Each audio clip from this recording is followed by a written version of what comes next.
everyone, my name is Normandy and I'm an occupational therapist here at TLC Kids Therapy. And today we're going to be talking about the fight, flight, freeze, and fawn reaction that kids will have when they are confronted with a scary event. And we're going to be talking about specifically how to teach our kids to navigate that dysregulation. So let's get started. To start off, we have a little funny meme to get us in the mood. At the top is a little graphic of a small drawn penguin, and it says, "You've just activated my fight or flight response." And then on the bottom, the same penguin has a little grimace on his face, and he's holding a pair of nunchucks, and he says, "But I'm a flightless bird." So this is the type of reaction that we get from our kids sometimes, and we don't want them to go straight into that fight, because who are they going to be fighting? Probably us. So we want to avoid that altogether. So let's get started with how. First of all, let's discuss what is the fight or flight reaction. And from now on, I will be calling it F4 because it's just a little bit easier than fight, flight, freeze, fawn. So what is an F4 reaction? It is an automatic response of the sympathetic nervous system to something that is perceived as dangerous. So this perceived is very important here because it doesn't matter whether we think the action is dangerous or the thing that we presented is dangerous. It's the fact that the child is perceiving it as dangerous. So let's go through each step. What is the fight reaction? Let's hurt this scary thing more than it can hurt me. The flight reaction, get me away from this scary thing as soon as possible. The freeze reaction is, if I don't move, maybe this scary thing won't be able to see me. And the fawn reaction is, oh, look at me, I'm so cute. Don't hurt me, little scary thing. You won't make me do the scary thing, will you? Because I'm just so cute. So our kids can go through a whole gamut of these, and they may have a different reaction based on what the danger is that they've just perceived.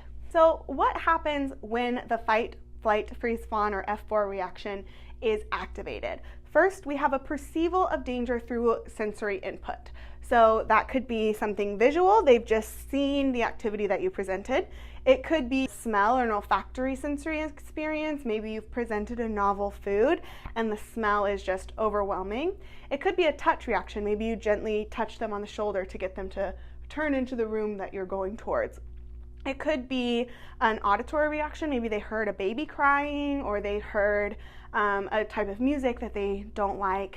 It could be any number of these things. It could be a vestibular sensory input where they've gone onto a swing maybe for the first time, and overall they have just perceived that sensory input, wherever it came from, as dangerous. What happens next? The amygdala alerts the hypothalamus. So we've got the sensory input, the amygdala processes it, it goes to the hypothalamus, and the hypothalamus activates the sympathetic response. So you've got two systems here in your autonomic nervous system. You've got the parasympathetic and the sympathetic nervous system. So the sympathetic response is going to be your fight or flight. It's going to punch those neurotransmitters in, it's going to get your blood pumping, your heart racing, etc. So the sympathetic response, if it continues, you get a sustained threat and you get the HPA axis activated. HPA axis is the hypothalamus, pituitary, adrenal gland. So most people know the adrenal glands and the pituitary. Those are both talking about hormones, and they're both talking about the cortisol chemical. So sustained activation, activating the HPA axis, and then you have this huge influx of those stress chemicals into the body.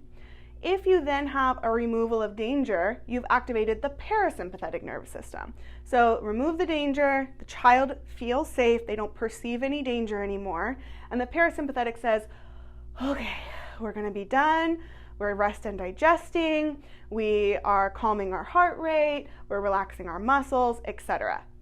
And then maybe later on during the day, you'd have another perceival of dangerous sensory input, right? Sometimes what happens is we don't ever get rid of that danger sensory input. So say the danger sensory input is scratchy clothing and the kid is expected to wear that throughout the entire school day, throughout the entire day at therapy, etc. Now they're having that sustained input over and over and over and over throughout the day, and they're just cycling through that HPA axis activation over and over and over. So that's the science of the F4 reaction. Now we're going to figure out what to do about it. But first, we're going to talk about the impact of chronic stress. So as I said before, the activation of the F4 reaction is going to cause an influx of cortisol into the nervous system. As most of us know, cortisol is a stress hormone, and it's going to have impacts across a long span of time, especially if you have chronic influx of cortisol into your bloodstream throughout your life. So what are some of those impacts? Your physical impact: hypertonia, elevated resting heart rate, cardiovascular disease, chronic fatigue, and digestive problems. Think about those and they make sense. Hypertonia, if you're constantly in that fight mode or that freeze mode and you're just scrunched up all the time, anyone who has had a panic attack can agree that you're fatigued and your muscles are tired after a panic attack because you've just been clenched up for so long. Elevated resting heart rate, your cortisol is going and going and going and trying to get your blood and your heart pumping to get you ready to run away or get ready to fight or get ready to hold as still as you possibly can. And so your resting heart rate is going to be heightened. That is directly correlated with your cardiovascular disease. Your heart is going way too much for where it should be, and you develop some diseases there. Chronic fatigue, again, imagine being tense and stressed all day long. Chronic fatigue and digestive problems. If you constantly have your sympathetic nervous system activated, it's tamping down all of your parasympathetic nervous system actions, which include digestion, which include bowel elimination, bladder elimination, decreasing your heart rate, etc. So you're going to have chronic digestive problems if you're chronically pushing all of those needs down to the bottom because you're handling an F4 reaction.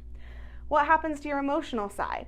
Hypervigilance, depression, anxiety, difficulty concentrating, post-traumatic stress symptoms. Notice that it's post-traumatic stress symptoms because as therapists here, occupational therapists, PT, OT, ABA, we cannot diagnose PTSD, but these are the types of symptoms that we can identify, and patients can then take them to a psychiatrist or a licensed psychologist to get those things tested for PTSD. But think about being constantly in F4, hypervigilance, constantly looking out for the next thing that's going to activate you. Depression, because you're constantly thinking everything is harming you. Anxiety, terrified of the next thing that's going to harm you. Difficulty concentrating, directly related to the hypervigilance, depression, and anxiety. And then what happens to your relationships? Codependency. If you're constantly in a fawn reflex, oh, don't make me do anything, oh, I'm so cute, oh, it's okay, then people are going to take advantage of you, and you're going to be in that codependent relationship. Again, overreactive fawn response, lack of boundaries, increased risk for relational abuse. These things are incredibly important to recognize and incredibly important to us as therapists to avoid as much as possible an F4 reaction, because these types of things are having chronic long-term impacts on our kiddos. So obviously our number one goal is going to be preventing that F4 activation, and how are we going to do that? First of all, we want to know the rumblings. Rumblings are those small observable changes in a child's affect that you might notice that will get you to recognize that something bigger is coming. Think about the little rumblings of thunder before a big thunderstorm. That's what we're looking for. These are going to be pretty small. It's going to occur prior to the sympathetic nervous system activation. So it's going to be before all of that HPA access that we talked about. It's going to be in between perceiving the danger and the activation of the HPA access. So somewhere in that first few steps. They're going to be unique to every child. So one child might start, their rumblings might look more like a freeze response, but you know, and you might say, oh, that kid has more of a fight reaction. So that little freeze response there, that's not a rumbling. It might be. Their rumblings might look like a different F than the F that they go towards when they're fully activated in that HPA axis. So it might look like just small clenching of the fists. It might look like glancing all around, like, oh no, what's going to happen? What are they going to ask me to do? It might look like getting a little bit more intense with the way they're stimming or the way they're talking. It might look like a scrunching of the nose or a furrowing of the brow. So get to know your kids and get to know what kinds of things come before the big thunderstorm. What are those rumblings that we can catch? And then implement your sensory regulators early and often. First of all, proactive sensory input can be a game changer, especially if we know that one type of sensory input might frequently activate an F4, but another one is a really good regulator. Maybe they absolutely hate olfactory input, but if they are with tactile input, shaving cream and Orbeez and kinetic sand, they're just happy as a clam. We might say, okay, I know we're about to go in the kitchen for lunch where anybody and everybody could be eating who knows what.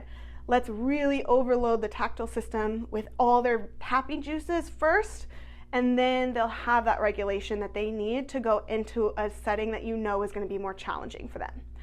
You can never go wrong with a little bit of proprioception. Proprioception is one of the sensory inputs that completely regulates the entire nervous system. So sometimes you need a little prop, sometimes you need a lot of prop. Some kids will benefit from that sustained prop throughout the day, being maybe little periods of wearing a weighted vest throughout the day. Maybe some kids will benefit from small periods of wearing a compression vest. Maybe some kids really want to be given those bear hug squeezes or squishes with a therapy ball. But that proprioception can take a kid from rumblings back to baseline pretty quickly usually. And then trial and error. Reduce and increase various sensory input to facilitate engagement and maintain regulation. So you're not really sure where your kid's sensory profile is yet? Try it out. Add music. Watch your child's affect. Does the music in the room make them more wary or more engaged? Add some tactile input, maybe some rubbing on their back, maybe some squeezes of their palms. Pair some proprioception with some of those things. See, does their affect get higher? Does their affect get lower? Does their arousal level get lower because they're calming down, or does their arousal level heighten up because they're more excited or they're more scared? So trial and error some of those things in a safe environment until you figure out where your child is on that sensory profile. And collaborate with your kid's OT, especially if we've been seeing the kid for a little while and you might be new to their case. Come find someone who's seen them before and say, hey, I really want to set up a good relationship with this kid. What are some things that I can do, some sensory regulators that I can do to prevent an F4 reaction should one come up? So of course, sometimes we can't prevent an F4 activation. Sometimes the sensory input, the danger is perceived too quickly. Sometimes we don't catch the rumblings, and sometimes our kid is just having a really rough day and they are going to have that F4 reaction whether we integrate all of those beautiful strategies on the previous slide or not. So what do we do when an F4 activation is activated? First, we want to respond instead of react. A response would look like, I see you're having a really hard time. Is there something I can do to help you? Or you see they're having a really hard time. You know they might be sensitive to auditory input right now, and so you just present some of their regulators. A reaction would look like maybe they've just hit you or they flopped on the ground. You say, now that's not what we do. We need to go do this other thing. And you kind of maintain the same demeanor that you had prior to the F4 activation, or you are reacting to the behavior in the moment instead of the sensory need overall. First, we also want to prioritize safety. If the child is flopping to the ground and the ground is tile or concrete or something of that sort, we want to prioritize safety. Let's scooch them over to a mat or bring a mat to them. Let's maybe put our hand under their head so that when they're banging, they're at least hitting something soft. Or maybe we want to give them some deep squeezes. We just want to prioritize their safety first and foremost. Second, we want to keep our cool. This moment is hard for the child and you, because it's really hard when a kid starts having a big F4 activation for it not to activate our F4, especially if this is a kiddo who has physically hurt us in the past. Some kids are like that. Maybe they've bitten you, maybe they've kicked you, maybe they've poked you in the eye. And it's really hard for that behavior to pop up and then you be like, oh my gosh, I'm gonna go home with a black eye again today. And then that danger is perceived through your sensory input and all of a sudden you're in F4 as well. So try to keep your cool, stay grounded, and make sure that your F4 is fully in control before you can help this other kid. It's really that oxygen mask type situation. And ask for and accept help when you need it. If you do notice your F4 is popping up, you're gonna need some help. Hey, I need a minute to calm down and to regulate myself. can you call a tech to come sit in with me? Can you call another therapist to come sit in with this kid? Step out, ground yourself, and when you feel like you're safely able to re-engage in the situation, come back in. Sometimes you need to be with that kid, but you also need a Frozen or a weighted blanket or one of their favorite toys or some putty or something like that. So you can ask for help in those ways. Can you go get me these things? Can you get me a wagon, etc.? What you also might know is that your kid gets overwhelmed or they get embarrassed or they get shameful when they notice a bunch of eyes on them. So you're like, oh, my kid is going to have such a hard time if he sees a lot of people around here when he's starting to come down from this F4 reaction. So you might say in that situation, I know you want to help and I really appreciate that. I have everything I need right now. Can you check back in 5 or 10 minutes? And kind of see where that goes, because sometimes the more people doesn't necessarily mean the better for some kids. So ask for help, ask for and accept help when you need to, but also know when and how to let people know that you're doing okay right now. Decrease the auditory and visual input. So this is going to look like not talking, turning off any music or sound toys that have been going off, maybe dimming the lights, putting a blanket nearby so they can put it over their head if they want to, going into a smaller room, just overall decreasing that sensory input that the kid has to then process. And provide known regulators without expectation. So this might look like knowing that the kid likes the weighted blanket, they like the wagon, they like the Frozens, they like the Z-Vibe, whatever it is. So you just put it nearby, knowing that not all kids are going to take those regulators right away, because sometimes they know how to use them when they're regulated and they know that they like them during the rumblings, but that hasn't quite generalized to a full F4 activation at this point. Because sometimes when the F4 system is activated, your sympathetic nervous system is activated, your frontal lobe is totally offline. So even though they might conceptually know that those things are helpful, when they're in their midbrain, when they're in their brainstem, that's out the window. They are going to need more help just having the regulators there, maybe providing 1 or 2, modeling that, and then not expecting those things to be used or to work right away, but continuing to provide those known regulators. We also want to co-regulate over expecting compliance. So once again, this moment is hard for both of you, and if you go to that co-regulation over do what I told you to do, or taste this food that I gave you, or keeping that action of you have to do this thing because that's what you had to do before you started in this big F4 activation, they're going to continue to see that threat there, that perceived sensory threat, and they're going to continue their HPA axis activation. So we want to go away from that, leave that sensory danger in the past, focus on co-regulation. What does that look like? Not expecting an immediate response. Like I just said, we may or may not have the capacity in an F4 activation to use the regulators that are provided for us. So we want to give them adequate time to sift through their feelings, to sift through everything going on in their bodies, and then use the regulators that are there provided. We want to model the regulation that you expect. So there's 2 reasons for this. One is mirror neurons might kick in, and if you modeling deep breathing is helpful to the kid, their mirror neurons are going to activate and they're going to start deep breathing. If you grab a weighted blanket and put it on your legs, their mirror neurons might kick in and they'll have a weighted blanket on their legs. The other reason is that if we are telling them, you need the weighted blanket, you need the wagon, you need the quiet space, you need XYZ, what they're hearing is, I'm broken and that's why I need all of these tools. I'm messed up and that's why I need these tools. I'm having this bad time and that's why I need these tools and nobody else does. And that's simply not true. How many times when we're having a bad day do we go home and we put on our comfort TV show, or we eat our favorite snacks, we open up a tub of ice cream? Those are all things that are our known regulators, and we don't take those and say, I'm broken and that's why I need this tub of ice cream right now. I'm broken and that's why I need my comfort TV show right now.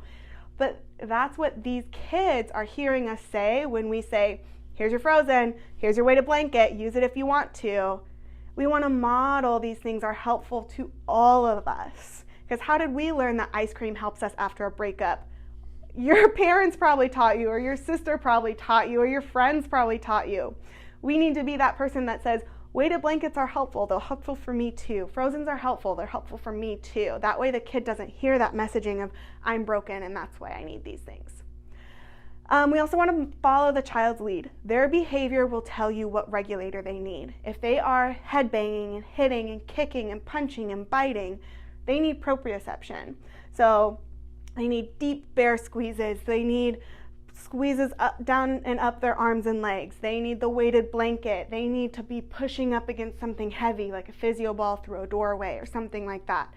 If they are rocking back and forth and holding their head in their hands like this, they need vestibular. They need some linear swinging or some rocking in your arms. If they are trying to organize everything by color and everything in the room, they're just moving everything around, they need an organizing task. Bring in some Legos or some putty or something that they can do that they can organize. And the last thing for this is we can logic through the rumblings.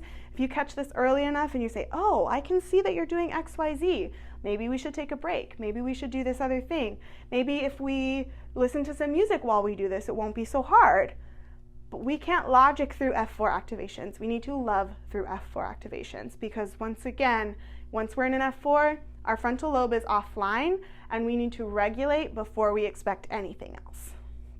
So what happens afterwards? We've had this big F4 activation. Our kid has had such a hard time. Maybe they regulated in 1 minute, 5 minutes, or maybe it's been a good 45 minutes and they are just now coming down from that full body F4 activation. So what are we going to do? First of all, we need to repair that relationship. Like it or not, something happened in the room, something maybe that we presented, that we asked them to do, that we had in the same room as them.